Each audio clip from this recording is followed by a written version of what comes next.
Dito guys tuturuan ko kayo paano mang-agaw ng Lord pag nagkadite ka. Listen, look, and listen, and learn.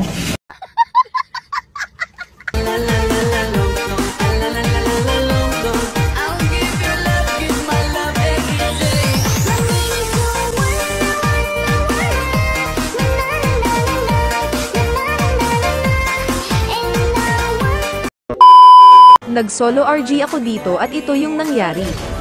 Umpisa pa lang nag-show na si S3 dito ng MM. Tapos maya-maya nag-show din si Bruno. Dahil siya yung pinakamasakit now kaya pinaswitch ko siya. Bahala kayo. Sabi ko dito na mage na lang siya. Huyo. Hotdog! Nag-show dito si Bruno ng Isle Jungle tapos pasikat din tong S3 abay mamaya ka talaga sakin. Huwag kayo iiyak. Pakyo. Talaga, Charmin, fuck you. Nagkadito pala ako dito dahil wala naman akong choice. Talaga? Di sana pinabillboard mo. Umpisa pa lang nag one-on-one na kami ni Louie sa mid kaso biglang dumating tong baklang to kaya namatay ako.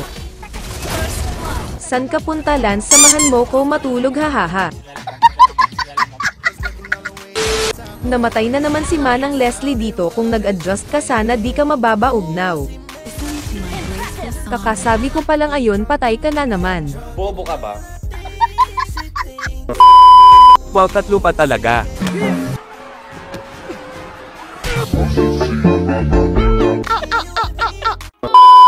Dito si Sisad lang sana ako kaso natusok ako ni Lolo Franco sa puwet.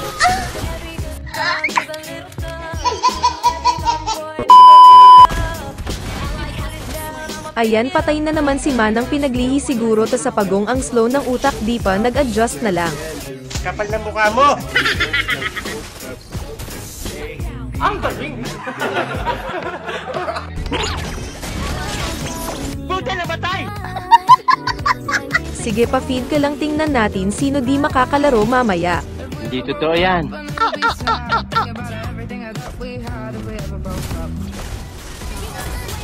Umiral siguro yung kadimonyo ng aking kamay. Gumalaw.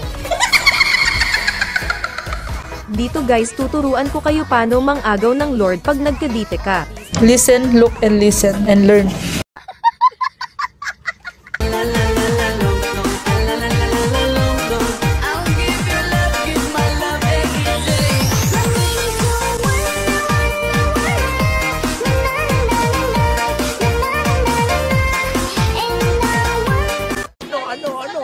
Ano ang senyo? Natamimi kayo, ano?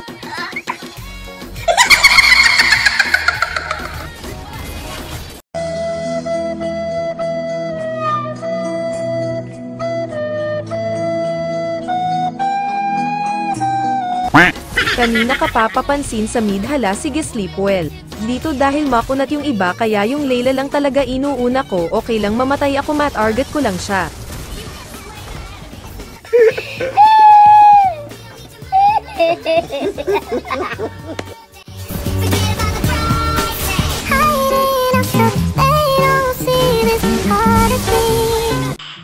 Nice. It was at this moment that he knew. He fucked up. Bobo ka ba? Lag pa YW. Ginusto mo yan eh. Paano masabi? Naubos kami dito kaya natalo kami. Naghintay ka ba? Wala na. It's a prank.